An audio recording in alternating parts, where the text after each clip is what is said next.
शौर्य रणरागिणी न्यूज साठी गायत्री रचके, मुख्य संपादिका। नमस्ते नाशिक फाउंडेशन यांची सेवाभावीतून विठ्ठलाची वारी। पावसाळ्याच्या पार्श्वभूमीवर विठ्ठलाची वारी करूया साजरी, अशा भक्तिभावाने आणि सेवाभावाने प्रेरित होऊन जिथे कमी तिथे आम्ही या ब्रीद वाक्यानुसार नमस्ते नाशिक फाउंडेशन नाशिक यांच्या वतीने जिल्हा परिषद प्राथमिक शाळा पाचरे बुद्रुक, तालुका निफाड, जिल्हा नाशिक येथील गरजू विद्यार्थ्यांना पावसाळी साहित्य आणि शालेय साहित्याचे वाटप करण्यात आले।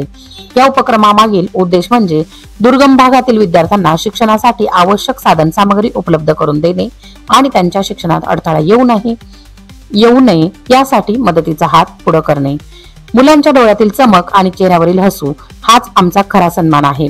फक्त साहित्य नाही तर स्वप्नांनाही पंख देण्याचा आमचा प्रयत्न आहे, अशा शब्दात नमस्ते नाशिक फाउंडेशनच्या अध्यक्षा स्नेहल देव यांनी आपल्या भावना व्यक्त केल्या।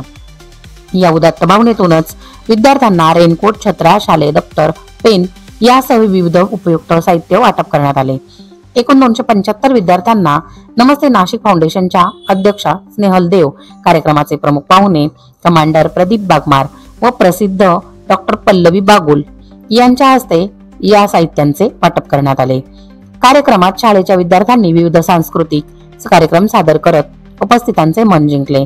कार्यक्रम प्रसंगी अशोक सावकार, मेघा बागुल, नम्रता सावकार, अरुण निकम, मुख्याध्यापक सुनील आंधळे, नम्रता ब्राह्मणकर आदी मान्यवर उपस्थित होते। कार्यक्रम पार पाडण्यासाठी थोरात मॅडम, जाधव सर, चौथे मॅडम आदी शिक्षकांनी विशेष परिश्रम घेतले।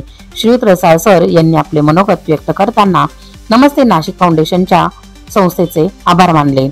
या कार्यक्रम पार पाडण्यासाठी नमस्ते नाशिक फाउंडेशनचे संदीप देव यांचे मोलाचे सहकार्य लाभले। तसेच कार्यक्रमाचे सूत्रसंचालन श्री रवी साळुंके सर यांनी उत्तम प्रकारे पार पाडले। शौर्य रणरागिणी न्यूज साठी गायत्री रचके, मुख्य संपादिका।